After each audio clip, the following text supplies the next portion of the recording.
नमस्कार, times of Swaraj में आप सबों का स्वागत है और मैं हूं संतोष सिंह। और आज हम टाइम्स ऑफ स्वराज के खास कार्यक्रम सीधी बहस में आज हमारे साथ संदीप पांडे जी हैं। नमस्कार, आपका स्वागत है इस कार्यक्रम में जी। और हम पिछले 2-3 वर्षों से बिहार की शिक्षा व्यवस्था पे जो सरकार की शिक्षा व्यवस्था है उस पर हम लगातार काम कर रहे हैं। उनके अपॉइंटमेंट पॉलिसी से लेके, उनकी पोस्टिंग से लेके और वर्तमान में उनके स्कूल में जाने के बाद क्या बदलाव हुआ और सरकार की वो तमाम पॉलिसी की भाई शिक्षक कैसे स्कूल में जाए। शुरुआती दिनों में नए एसीएस एक आए के पाठक, तो उन्होंने क्या किया कि शिक्षकों की निगरानी के लिए पूरी एक दस्ता तैयार कर भाई आप जाइए, और 3-3 बार उसकी जाँच हो रही थी कि भाई आप गए स्कूल तो एक बार सुबह, एक बार दोपहर, एक बार शाम, तीनों समय में आप स्कूल में हैं कि नहीं। एक दौर वो भी चला कि मतलब शिक्षक हमारे उपस्थित हो। इसमें कोई दो मत नहीं है कि पाठक जी के समय में बहुत सारे ऐसे शिक्षक शिक्षिका जो दिल्ली मुंबई अपने पति के साथ रहती थी उनको वापस लौटना पड़ा। ये तो हुआ। बाद में लगभग 2.5 लाख के करीब शिक्षकों की बहाली भी हुई। एक साथ बिहार में इतने बड़े स्तर पर बहाली हमें नहीं लगता कि इंडिया में कहीं हुई हो। बहाली हुई यूपी, एमपी, बंगाल, छत्तीसगढ़ जैसे राज्य से लड़के आए यहाँ अभी शिक्षक हैं। आ तो गए, सबकी पोस्टिंग हो गई रिमोट इलाके में, एकदम सुदूर ग्रामीण इलाके में, जहाँ पैदल जाने का भी संसाधन आज के तारीख में भी बिहार के बहुत सारे ऐसे गांव और पंचायतें वहाँ वो नहीं पहुँच सकते। शुरुआती दिनों में युवापन था तो लग रहा था कि हम बदलाव के लिए आए हैं, लेकिन धीरे धीरे स्थिति ये हुई कि 2 साल भी नहीं हुए हैं एक बड़ा एजिटेशन शुरू हुआ कि हम लोगों को घर में पोस्टिंग चाहिए। और चुनावी वर्ष में सरकार दबाव में आ गई।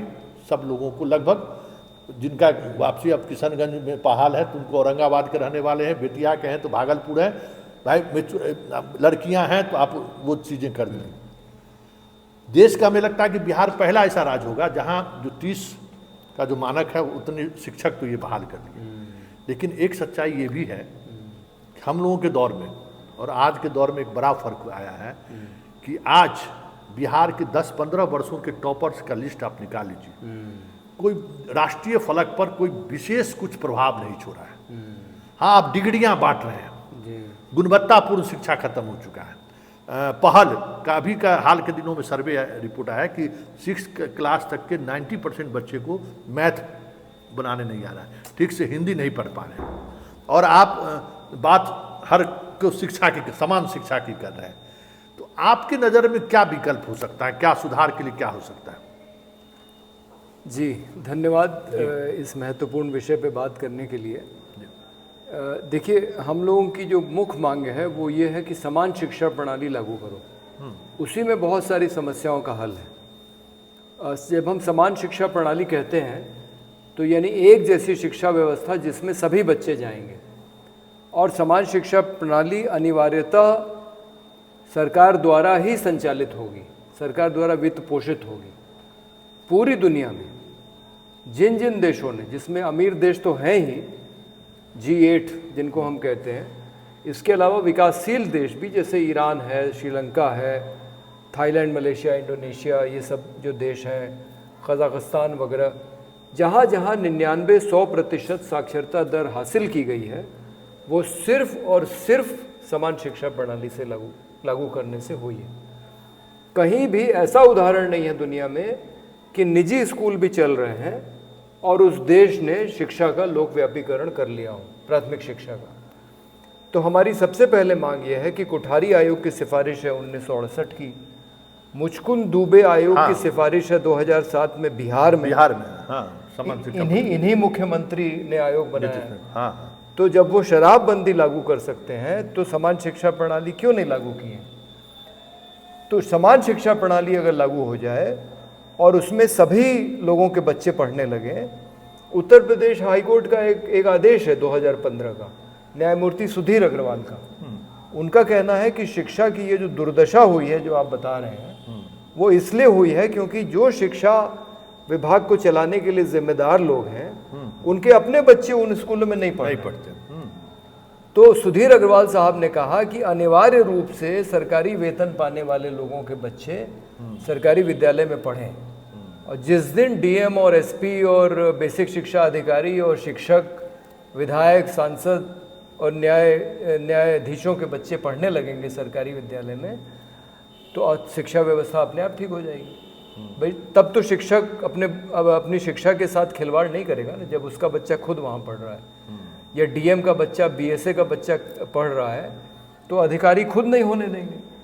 और सरकारी विद्यालय अच्छे नहीं चल सकते, इसका तो अपवाद आप देख लीजिए, केंद्रीय विद्यालय, नवोदय विद्यालय और तमाम किस्म के जो विशेष विद्यालय चलाए जाते हैं।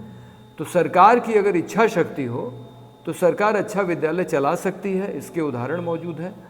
और हम लोगों का मानना है कि अगर समान शिक्षा प्रणाली लागू हो जाए तो शिक्षा की गुणवत्ता अच्छी हो जाएगी और सभी को अच्छी शिक्षा का लाभ मिलेगा।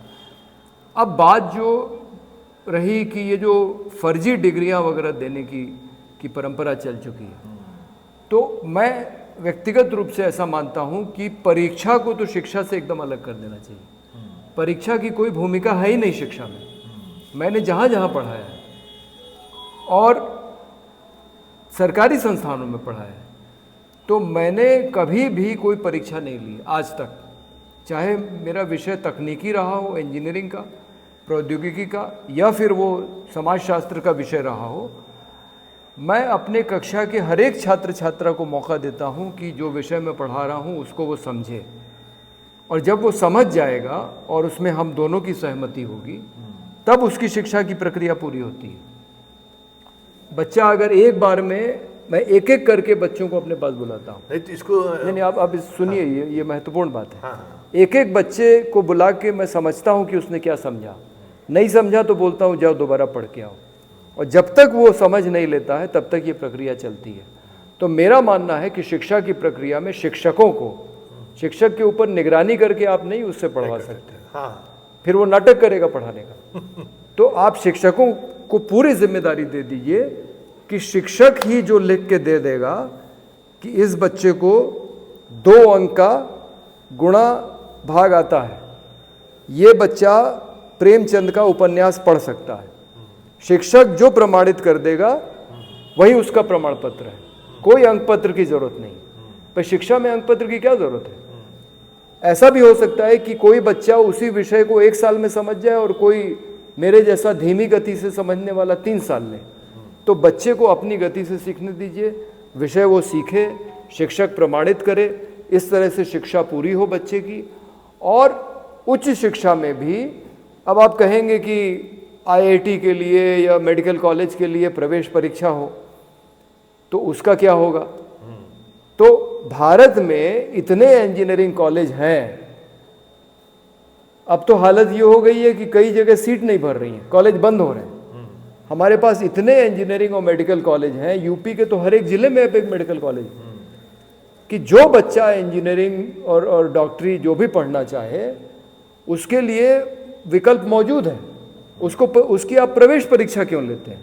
भाई जो बच्चा जो पढ़ना चाहे उसका मौका दीजिए, और घर के पास, क्योंकि समान शिक्षा प्रणाली में एक पड़ोस के स्कूल की भी अवधारणा है, तो बच्चा भी पड़ोस के विद्यालय में जाए, शिक्षक भी पड़ोस के विद्यालय में पढ़ाए, ताकि बिना किसी तनाव के वो सहज रूप से अध्ययन अध्यापन का कार्य कर सकें।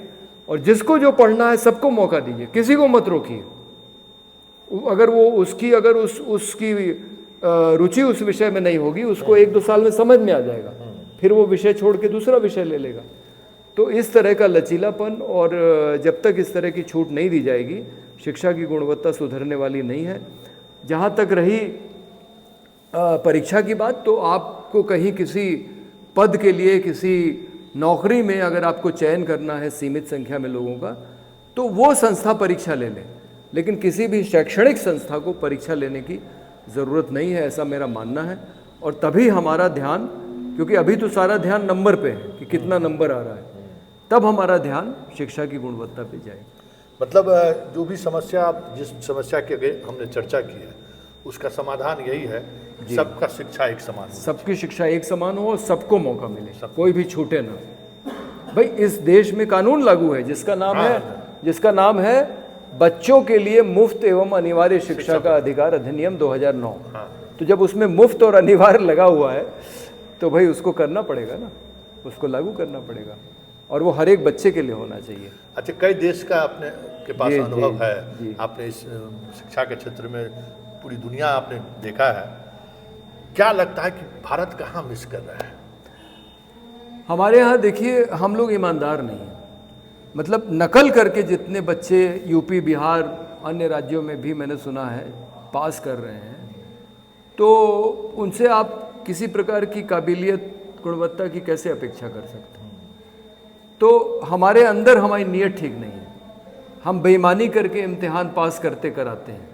अच्छे मुझे सबसे बड़ा आघात तब लगा जब मेरा सबसे प्रिय शिक्षक गणित का केंद्रीय विद्यालय गोरखपुर में कक्षा 10 की परीक्षा में वो अपनी प्रिय शिष्या को नकल कराने के लिए पर्ची बना रहा था, और वो बहुत अच्छा शिक्षक था।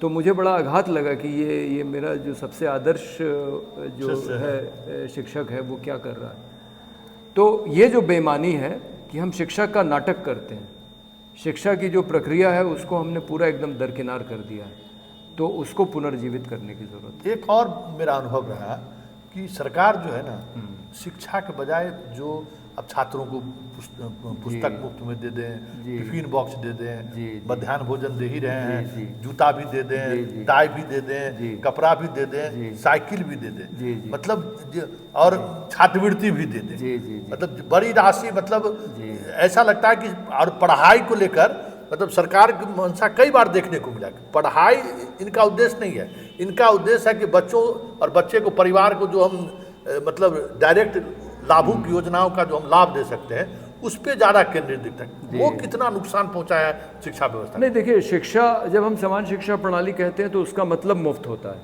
लेकिन वो सबके लिए मुफ्त होना चाहिए। जैसे आप किसी भी देश को देख लें, अमेरिका को देख लें, तो वहाँ पे हाई स्कूल तक की परीक्षा जो उनका विद्यालयी शिक्षा है वो मुफ्त है।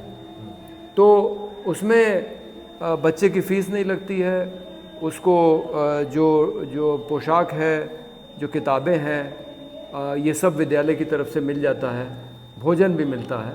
तो वो जो हो रहा है वो तो ठीक ही है कि मुफ्त होना चाहिए, बस उसमें ज़रूरत इस बात की है कि उसमें शिक्षा की गुणवत्ता पे अब ध्यान दिया जाए। वो कैसे होगा? नहीं, वो मैंने बताया ना कि आप ये जो पूरा परीक्षा और उसमें नंबर लाने वाला जो ये पूरा खेल है, इसको आप शिक्षा से एकदम अलग कर दीजिए। और एक और समस्या जो हम बात की, भाई शिक्षक बहाली, सरकार जिस तरीके से बहाल, सरकार पहले पंचायत को दी, भाई पंचायत में बहाल कर दीजिए, तो पंचायत, वहाँ भी यही प्रॉब्लम हुआ कि जो पंचायत में आया अपने गांव के बच्चों को हम पढ़ाएं, ये नैतिकता वाली बात है। अब बीपीएससी से शिक्षकों की बहाली हुई तो वो काफ़ी दूर बहाल हो गए। उनकी अपनी समस्याएं कि हम अपने बच्चों को छोड़ कर आए हैं, हमारा पति खाना नहीं खा पा रहा है, हमारे सास ससुर जी बीमार हैं, उनको हम देख नहीं पा रहे हैं। तो ये जो बहाली प्रोसेस है, इस प्रोसेस में भी आपको लगता है कि बदलाव की जरूरत है? नहीं, एकदम बदलाव की ज़रूरत है। ये तो बात सही है कि खासकर महिला हो तो घर के पास ही उसकी नियुक्ति होनी चाहिए, ताकि वो अपने परिवार की भी देखभाल कर सके और अपनी जिम्मेदारी भी पूरी कर सके। और हमें लगता है कि जब ये परीक्षा और ये जो जांच वाँच का जब दबाव नहीं रहेगा, एक सहज माहौल बनेगा, तब उसमें शिक्षा की गुणवत्ता बढ़ेगी। और इसमें ऐसा नहीं है कि हमारे शिक्षा व्यवस्था में सारे शिक्षक नकारा हैं, उसमें बहुत ऐसे लोग हैं जो ईमानदारी से काम करते हैं। तो वो जब उदाहरण बनेंगे, उनका जब उदाहरण प्रस्तुत किया जाएगा कि देखिए ये कितनी अच्छी तरह से पढ़ा रहे हैं, तो और शिक्षक भी प्रेरित होंगे। और इनकी जवाबदेही जो है वो स्थानीय निकाय के प्रति होनी चाहिए। तो जो अभिभावक समिति है वो सक्रिय हो जाए तो अपने आप सब कुछ ठीक हो जाएगा। चलिए, बात वही है कि भाई सब लोग एक स्कूल, कॉमन स्कूल हो। ये नहीं कि हमारा बेटा संत माइकल में पढ़े और बाकी लोगों का। आज सरकारी स्कूल की ये स्थिति इसलिए भी हुई है कि सारे जो पढ़ने पढ़ाने वाले गार्जियन हैं उनके बच्चे वहाँ नहीं जा रहे हैं। सही उसका लाभ शिक्षक भी उठा रहे हैं और सरकार भी उठा रही है कि भाई गुणवत्तापूर्ण शिक्षा को लेकर जिम्मेवारी वो तय नहीं कर पाए। चलिए, इस और संदीप पांडे जी के बारे में कोई परिचय देने की जरूरत नहीं है। ये शिक्षा के क्षेत्र में इस देश में कुछ लोग ऐसे लोग हैं जो अलग तरीके से विचार रखते हैं, और वो विचार राष्ट्रीय फलक पर नहीं, अंतर्राष्ट्रीय फलक पर भी मान्य है। ये सबसे बड़ी बात है। इसलिए इनसे इस इश्यूज पे बात करना जरूरी था, खास करके बिहार की शिक्षा व्यवस्था को लेकर। चलिए इस बहस को अब यही खत्म करते हैं, फिर किसी नए मुद्दों के साथ हमारी आपकी मुलाकात होगी। फिलहाल इजाज़त दीजिए, नमस्कार सर। इस पे